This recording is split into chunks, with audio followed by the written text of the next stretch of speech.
Siendo nuestro módulo de estudio el primer libro del Código Civil ecuatoriano que se refiere a las personas, y ya se había indicado en qué consiste o qué conceptos trae el Código Civil ecuatoriano respecto a lo que son las personas naturales.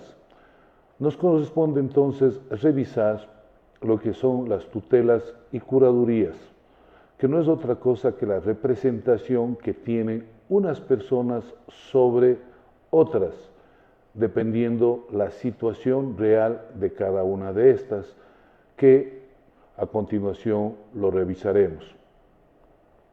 Para esto debo señalarles que el derecho civil ecuatoriano establece mecanismos de protección y administración para personas que no pueden gobernarse por sí mismas o administrar sus bienes adecuadamente. Estos mecanismos son conocidos como tutelas y curadurías. En esta clase se explorará dichos conceptos, tipos y responsabilidades asociados con estas figuras legales. Concepto y clasificación de las tutelas y curadurías. Estas también son llamadas guardas, porque guardan el interés de otra u otras personas, como su nombre lo indica. Son responsabilidades, como les decía, impuestas hacia estas personas para proteger y administrar los bienes y derechos de aquellos que no pueden hacerlo por sí mismos. Los individuos sujetos a esta clase de guardas se denominan pupilos o pequeños, pero la ley lo define como pupilos. Y quienes la ejercen son conocidos como tutores o curadores. Estas guardas pueden extenderse tanto a los bienes como a la persona misma del pupilo.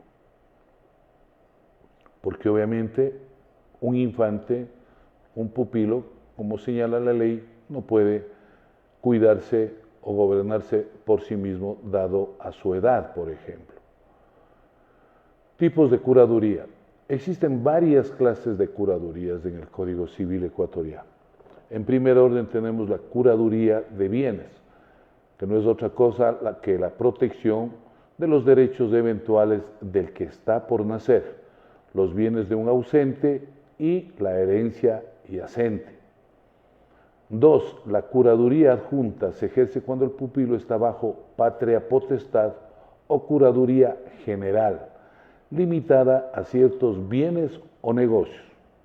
Y finalmente la curaduría especial se asigna exclusivamente para un negocio o un asunto concreto. Por otra parte, tenemos la tutela o curaduría testamentaria. La tutela o curaduría testamentaria es designada por el testamento, es decir, por el que está por fallecer, que lo deja realizando a través de un testamento.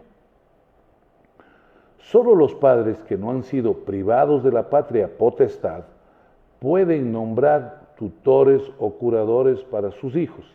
Esta figura permite al testador imponer condiciones y señalar cuándo debe comenzar o expirar aquella guarda. Lo señala en el testamento. Fecha de inicio, fecha de terminación. La tutela o curaduría legítima, esta viene de la ley y obviamente es otorgada por un juez. Y esta surge cuando no hay tutela testamentaria. Esta guarda se aplica especialmente cuando se emancipa el menor en vida de los padres o se suspende la patria potestad por sentencia judicial. Los llamados a ejercer esta guarda incluyen al padre, la madre y a falta de ellos los ascendientes y los hermanos del pupilo. Obligaciones y prohibiciones del guardador. Los guardadores tienen varias obligaciones, como representar al pupilo en actos judiciales o extrajudiciales, conservar y administrar los bienes, y llevar una cuenta detallada de su administración. Esto supone, estudiantes, una administración, una guarda responsable, porque no las personas que son designadas pueden hacer de los bienes o del pupilo lo que a bien tengan. Eso no lo pueden hacer. Por eso que hay obligaciones y prohibiciones del guardador. Entonces, estas son estrictas, como por ejemplo la de no enajenar bienes raíces. Bienes raíces me refiero a terrenos, a casas, etcétera, sin autorización judicial. También los guardadores tienen derechos. Ese derecho se transforma en ser remunerados por su trabajo, porque no podían realizar un trabajo gratuitamente. Entonces, uno de sus derechos son cobrar una remuneración. Y esto se traduce en recibir una 10ª parte de los frutos de los bienes pupilares. Sin embargo, esta remuneración puede ser ajustada por el juez en casos especiales. Prescripción de acciones y responsabilidades de varios guardadores. Las acciones del pupilo contra el tutor o curador prescriben en 4 años desde que el pupilo sale del pupilaje. Dicho de otro modo, estudiantes, para poder reclamar el pupilo a su curador, a su tutor, a su guardador, en definitiva, tiene solamente 4 años para hacerlo. ¿Desde cuándo? Desde que se terminó aquella guarda. 4 años, nada más. Cuando hay varios guardadores, su responsabilidad puede ser solidaria o dividida, dependiendo de cómo se haya organizado la administración. Derechos del menor y los interdictos.